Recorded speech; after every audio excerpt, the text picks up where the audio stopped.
Welcome to the 50th edition of Women's Wrestling Weekly, the show. I am Kyle Klingman, joined by Scott Beck. Scott, we have to do it again. We got to do the name game.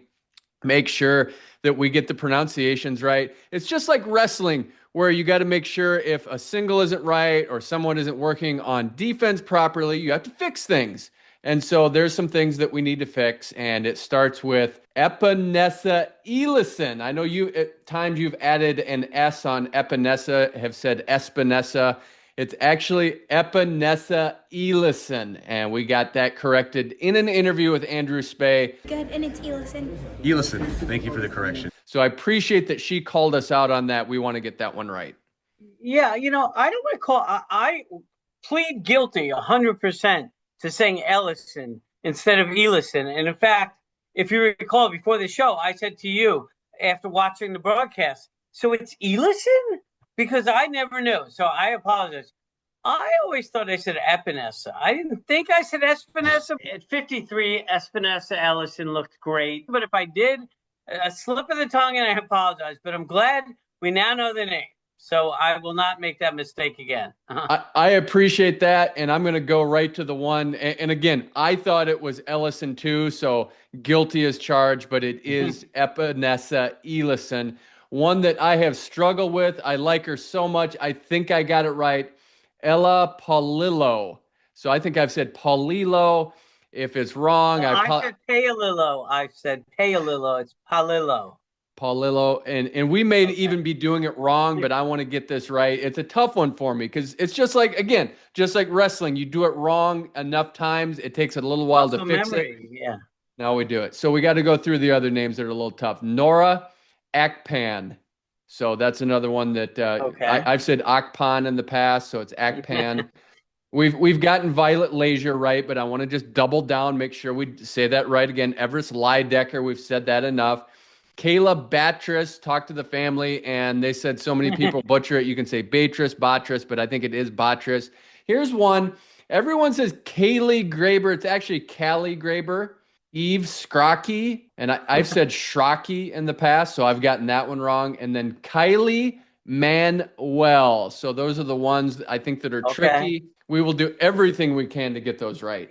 The funniest thing about the name game like this is I've talked to many people that have their name mispronounced, or butchered at times, and they've said that sometimes it's just easier to, as opposed to correcting people, they just accept that nobody pronounces it right and allow people to. So then they hear them speaking to somebody where they don't correct them. So I'm glad that Epenesa Elison, corrected Bray in the interview. I think it was Bray, right? It was Spey. Oh, Spey, same thing. No, I'm kidding. Corrected Spey in the interview. Spey in the interview. Yeah, yep. This is tricky. It's like a tongue twister. So I'm glad that she did that, and we will, as we always say, we will do our best to do it right. We truly care and try. Absolutely. Yeah, I want this to be right. Names matter. Names are important to say them right. And I think the lesson in this is that you want to ask, even if it's Mike Smith, there might be some weird saying, just like we had with a few of these names where we thought it was Lexi Janiak. Who would have thought it was Yanyak? So that's the correct pronunciation. So who would have thought that? But so it's always important to ask. So even if it seems common, like a Scott Beck, who knows if you pronounce it? I don't get that one butchered that often. You don't. But who's number one? You got a chance to watch it live. Let's first talk about Reese Lur Mendy. This is history. She's the first female commentator in the history of Who's Number One. Couldn't have a better person for that role. I was in the interview room, so I only got a chance to watch and listen in bursts, but you got to watch it all. What'd you think? I thought that, and we're going to talk a lot about it, but just the overall event was great. Phenomenal event. Love the event. I used to went to the first few of them when they're in Lehigh. Great event. Reese was amazing. She did really, really well. Very impressed. I think just her commentary and insight was really spot on. And she said a few things before they happened. She had great analysis. Commentating's hard. And as things are moving, it's very hard. And, and and she was just really good. And the dynamic with her and Bray was really good. I thought they didn't talk over each other. It's really good, ham and egged it, and they fed off each other. And Reese, to me, seemed just really relaxed and fluid and smooth. And you'll go back and watch all the matches, I'm sure, and you'll see. And just really had good analysis from the perspective of, a wrestler who knows wrestling, but also, a student of the sport, and someone that takes this pretty seriously. And she was very well prepared. Do the athletes, obviously knows the sport, and just spot on. Could not have been more proud of her. I mean, not that it's up to me to be proud of her, but we've worked with her, and to see her do so well is great. I don't know if there's much commentary we can give on two wrestlers that won by 10-0 Tech, and that's Taina Fernandez and Jaclyn Bouzakis. What can we say? They just come out, do their thing, dominate like you would expect. Anything you can add to that? To tell you the truth, I mean, I'm going to say the same thing. When you and I briefly talked about it, I don't know what you say. They go out and they take care of business. They both, you love the body language going into the matches. They know they're going to go out and take care of business. They're professional. They're aggressive. It's even hard. I don't know what you say about the opponents, that they beat, either. Like, Mori Lucio or, Haley Delgado. I mean, did they wrestle poorly? No, they're wrestling absolute, high-level pros that are just game on. So it's just one of these situations where, they go and take care of business, and I wish I could give insight. They're just doing what they do, and they're both exceptionally good. I think the one insight that we can give on them is that it's the preparation, but also that they've sought out high-level competition by going to college opens. You've seen that pattern, and they've done well at those college opens. So if you want to just take that and translate it to why they're doing well, it's because they're seeking out the best competition, and they're testing themselves against better competition than themselves, presumably, and doing well at that competition. Taina Fernandez said that about wrestling Olympians and some of the age-level world teamers. A lot of times you need to test yourself when you're doing so well at that age. And so she's done that, and I see it in the results. Yeah, well, I'll give an analogy. I mean, I'd say in Everest Leydecker's interview before, she said, when you wrestle these high-level world tournaments, this is, not that you're taking it lightly, but you've been on the big stage. So, you're ready for it, and you're used to it. You're ready to compete. And also you don't know, you do not know sometimes, unless you are in a great room with people better than you that can beat you, that and they're not just beating you on size, but that are, your level. You don't know your weaknesses because they're not exploited. So you may never be on bottom domestically if you're in a high school and you're as dominant like as somebody like a Taina Fernandez. And how do you know that you have bad gut wrench defense? And maybe, I'm not saying she does, but I'm saying you wouldn't know because you're never taken down. So until, you go and you wrestle higher level competition, you'll find your weaknesses and you'll know then what you need to work on. And I think domestically it's a major problem at times at the highest level as a country, sometimes with our high schoolers or even seniors, parterre defense, because we, I'd say in general, foreigners, broadly speaking, maybe are better, Europeans, and and I think some of our dominant people never get turned or never get taken down, and they go overseas and you see them get turned and gutted or something. So, but you wouldn't know that till you seek it out. Let's go right to the main event. We had Everest Leydecker against Epenesa Elison. Elison moving up in weight, and it was a catch weight of 122 pounds. Lived up to the billing, lived up to the hype, 9-6 winner for Everest Leydecker. But she had to come back from a 6-3 deficit, and we saw Elison's just unbelievable takedown game. Has a great misdirection, got up, and then you just saw the really resiliency of Leydecker getting that go behind and just scoring where she's really good and just wearing it down. But I actually came away thinking a lot higher of Elison, and I thought highly of her going into this. I'm not just trying to agree with you, but I agree with you. I mean, I thought Leydecker would win the match. She did.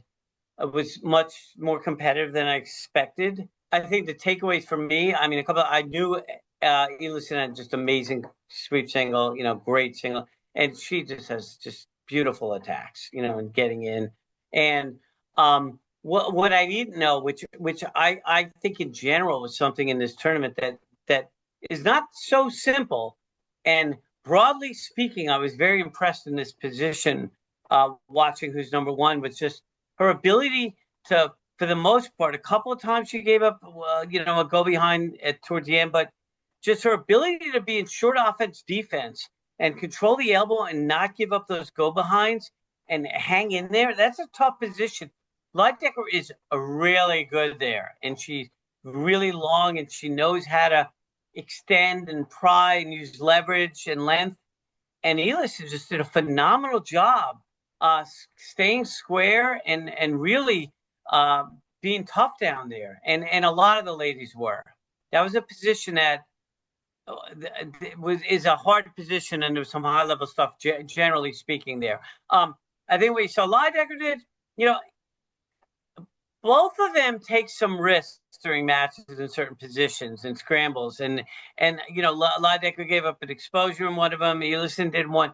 I think it was impressive that Leydecker, once again, she falls behind, she keeps her composure, and she was able to turn it up a notch toward the end. But very respectful of Elison going up a weight, and very impressed with both of them, really. But Elison just surprised me that it was that close. When we look at these two, and we always relate this to Japan and where we'll be in 4 to 5 to 6 years, are these two of the women that are going to take us there? Are they going to get us to that next level? And are we going to see them on that senior world stage? Possibly. You never want to anoint anybody anything, because it puts pressure on them, and many of the times we're completely wrong when we project that far. But if you're going to look at the evidence in front of us, clearly, I mean, these are, these two are, part of the future. These two are Taina, Fernandez, Jaclyn, Bouzakis. I mean, we were looking at the future of USA Wrestling, and based on,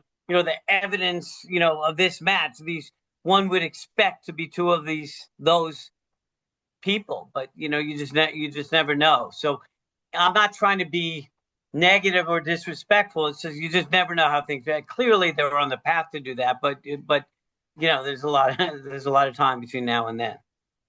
The most entertaining match came with Ryleigh Hanrahan of Wisconsin over Nora Akpan of Minnesota. 17-12 was a rematch of the semifinals at Junior Nationals. I went back and watched that semifinal match at Junior Nationals, and it was one position where they challenged it, and it ended up being 4-4 in favor of Akpan. Again, you have to go back and watch these matches to know why someone won 8-4, and then she got up 6-4, and then right at the end, you saw Hanrahan go for a Granby roll. Of course, you do that in freestyle, you're going to give up exposure since she was trying something and gave up an 8-4 win. But this was just back and forth, tons of scoring. You're watching that in the moment. What did you think? I thought it was a great match. I mean, if you listen to the commentary during the match, they kept saying it's like, this is amazing, this is wild, this is crazy. Look at all these points. I mean, a lot of the matches. I mean, just as an aside, I think it was maybe 2 passivity warnings the whole card for the ladies, maybe 2 or 3. I mean, people wrestled, and this match was epitomized that. A great match.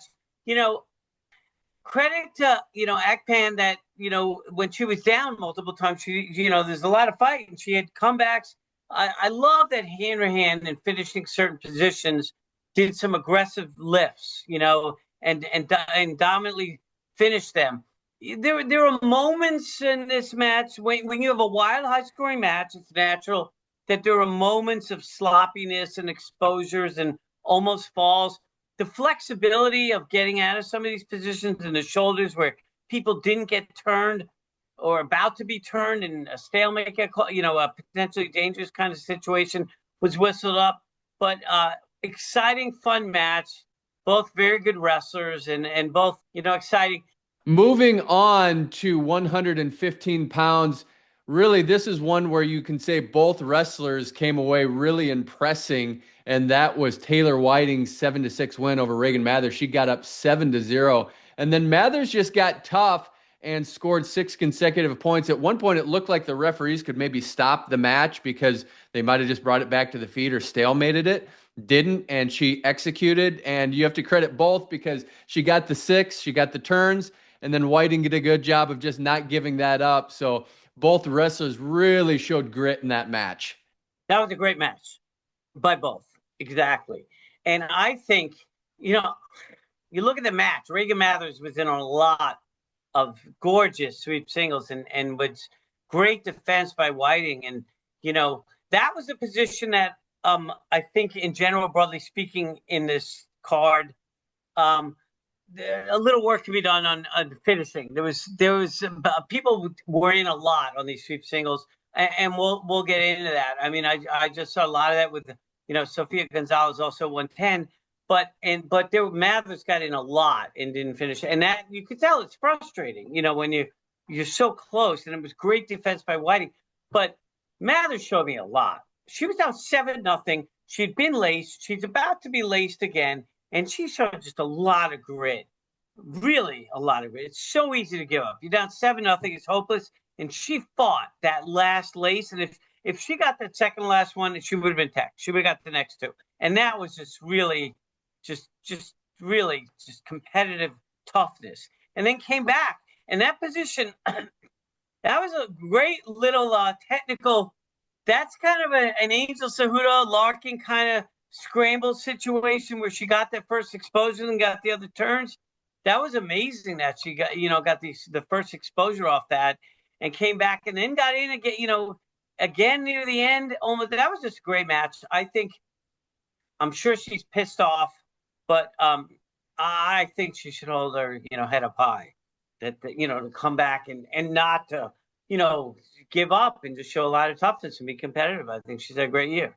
I think where she's come from, she comes in unseeded at Super 32. She wins it and then wins Fargo. And then she's on the big stage at Who's Number One, 1-point match, stays tough. So she's come a long way in a full year because Super 32 is coming up next week. So you look at the year that she's had to come full circle and to be on that raised stage. Really good progress by Reagan Mathers.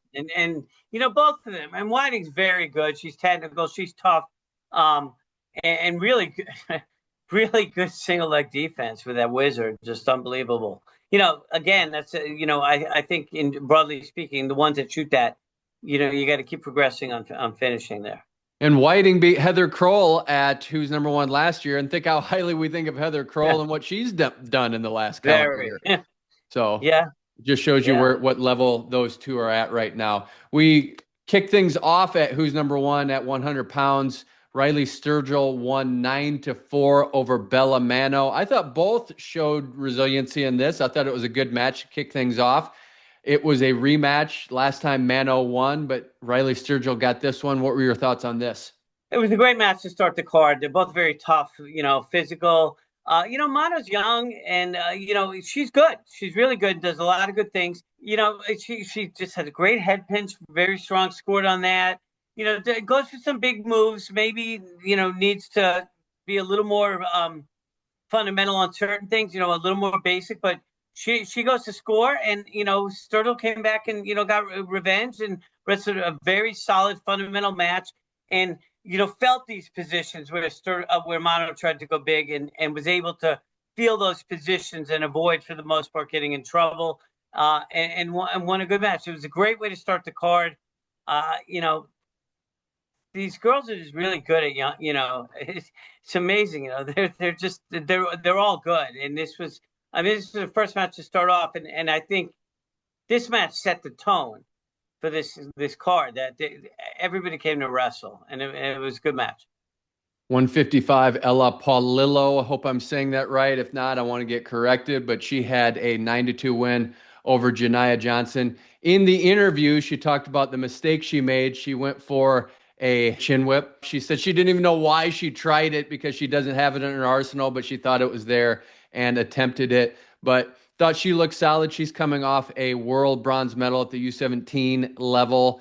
When you look at her and her upside, I think it's big because last year at Super 32, she got third place, actually beat 2 Who's Number One winners in the consolation side. Now she has her shot at Super 32 and getting that belt. but I think this is something to build on for her for this upcoming season. Yeah, I mean, she wrestled a good match. It's funny, it's interesting you say that because I was like, why are you doing that? She was up 3-0 and, controlling the match, not with a massive score, but, in control.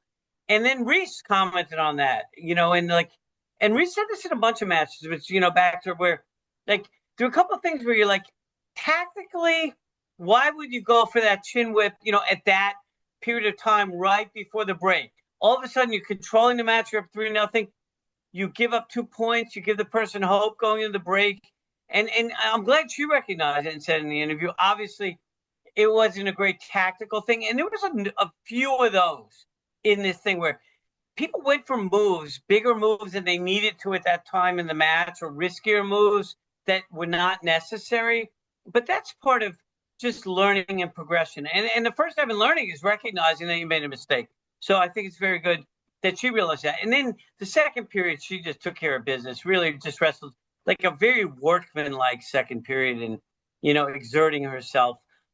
It was a good match. She's very solid, and, she keeps improving steadily. And, Johnson's tough. She's very good. She, held herself well, but, Poallilo is just a little bit better, and a little bit more seasoned, I think.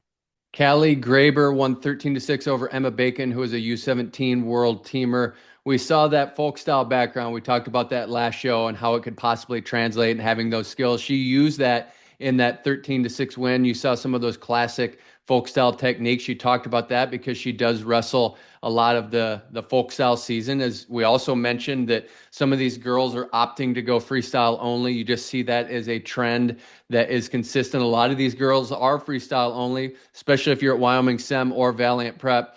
But you saw those Folkstyle techniques coming through in Caley Graber's match. Yeah, I mean, this was a good match. I was a little, to be honest, surprised. I would have thought this match would have been closer and probably would have favored Bacon. But Graber, really, good with bars, good on top, and you see the Folkstyle stuff. And I think thematically, throughout the card, like you're saying, there was a bunch. You could tell who wrestles Folkstyle and who doesn't. A lot were using bar arms and Folkstyle turns. I don't know. It's just, to me, I just wasn't Bacon's day, or she seemed a little off. I think if you wrestle this match a bunch of times, it's a more competitive match most of the time. But, I think kudos to Caley. She did a great job. Landri VonGonten, over the summer at Fargo, she was surprised, and I loved the look she had when she won Fargo, almost this look of shock that she couldn't believe she did it. She said she surprised herself. I don't think she's surprised anymore. She won 16-3 over Taina McGowan and hit some big moves in the process. Anytime you win by 13, there's some 4-point moves in there. Just really dominated from start to finish, and I think she has a lot to build on. Yeah, she wrestled a really good match. Another one I would have expected to be, just based on the rankings, you see a number one person, it's a little surprising. I haven't seen that much of either of them before. And she just really shoved McGowan down. She just never really allowed her to get going and really controlled the match. So it, dominant performance by her, and clearly she belongs. Kylie Manuel got a tech and Violet Leisure got a fall. That rounds out the Who's Number One. Just general thoughts from you on what you saw and just the overall production of the Who's Number One women's card. Okay. Number one, everybody came to wrestle. I think that doesn't mean everybody's happy with their performances, but everybody came to wrestle, broadly speaking. I think the production was great. I love Coralville venue. I wish it would have been a little more crowded for the ladies. To be honest with you, it's a great venue. I think the announcing, the setup, but the commentary was very good. And I think in terms of the wrestling, women's wrestling is thriving and just getting better and better. We're getting higher level as it keeps going on. I think tactics need to keep improving, and you could see that with age. As you gain experience, you get better tactically. There were some risks that were taken and positions that shouldn't have been taken in the context of where they were in the matches. That will only get better. I think positionally, the position, the short offense defense, I thought was very good. Single legs, sweet single finishes weren't great. Finished when Epenesa Elison came up with it. That's, if you're sweeping, you ideally, you don't want to be shin wizard down. When she came up, she was able to finish cleanly. And you see the men finish that position better. The boys, even at the age, finish that position better. That needs to get better. But broadly speaking, I thought great event, great competition.